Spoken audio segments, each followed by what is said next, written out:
لو انا اعرف اروح اشتغل من غير الشهاده، انا محتاج الشهاده في ايه؟ ما انت هتوصل لايه؟ ما انت الفكره انت عايز توصل لايه؟ انا طريقي موجود، مفيش فيه شهاده، مفيش فيه جامعه، وهشتغل واكبر في الشغلانه وانا مش عارف ايه، بس مش محتاج فيها شهاده. بروح الجامعه ليه؟ ما هو الموضوع، بص هو موضوع يعني تقدر تقول فلوس. يعني انت بتاخد جميل الشهاده جدا. علشان توصل، بس ده الفلوس مش قصه نجاح. يعني انت عشان تعمل فلوس فانت معناها انت مش انت ناجح. لا، ده بالنسبه لي مش ده المعنى الاساسي.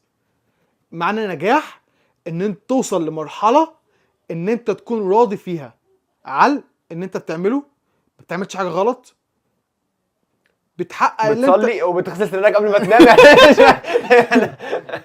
عايزين نوصل. ما بقول لك هي، يعني ماشي انا اقول لك الفلوس هتحقق لك جزء من الكلام ده،